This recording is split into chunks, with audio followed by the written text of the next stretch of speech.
The four main key decisions in deciding how to undertake a parallel report and what that report could look like. The first one is around writing the report yourself or getting assistance.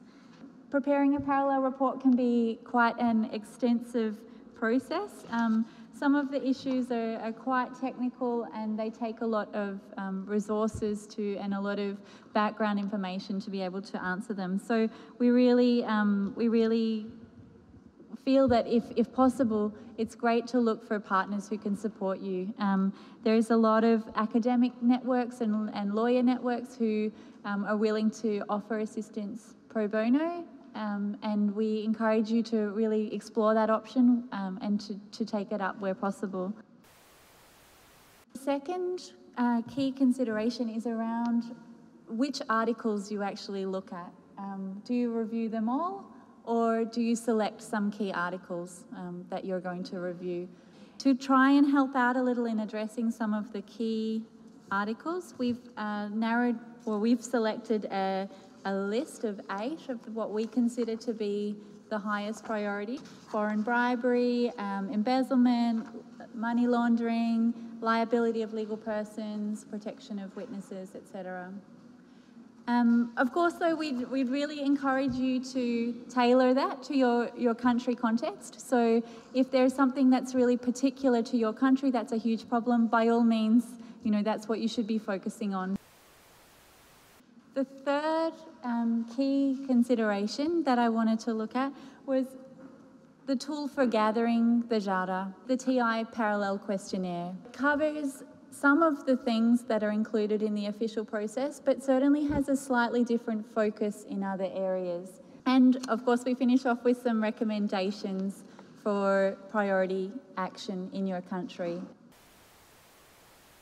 And the fourth key consideration is around the analysis phase. If you're using the government report, then once again, it's going to be kind of directly comparable to what the government is doing. But one of our concerns is that potentially it won't highlight some of the issues that we're quite concerned with. The TI report, it's something that you can use to engage in the government process and something that can strengthen the government process to the greatest extent possible. We know that in some situations you may have real challenges getting involved in the government process, but at least if you are able to get involved and you have produced a parallel report, that format and the information a lot of that information that's gathered will be something that you can input quite easily into what the government has prepared as well. And finally, I just wanted to look a little bit about what we plan to do with the reports and what you could think about doing with the reports as well once you've prepared them, because you put a lot of time and brain energy into putting these parallel reports together, and we want to make the best use out of them.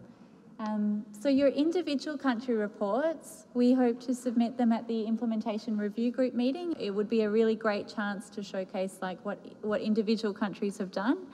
And then at the Conference of States Parties in October, we can submit those reports as official documents. And at the same time, we'll be putting together a comparative report to submit to the Conference of States Parties.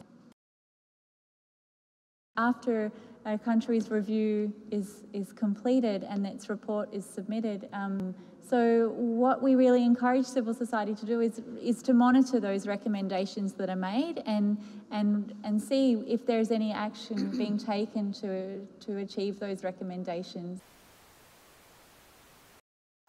Very few people know about this process. Even myself, I've just come to know the magnitude and the beauty of it.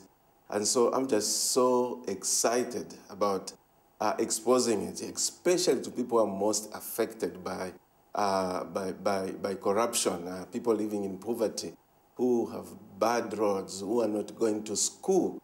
And when we share that there are people who want to ensure that the government make sure that corruption is reduced and resources get to the grassroots people, they will be excited in terms of participating in this program.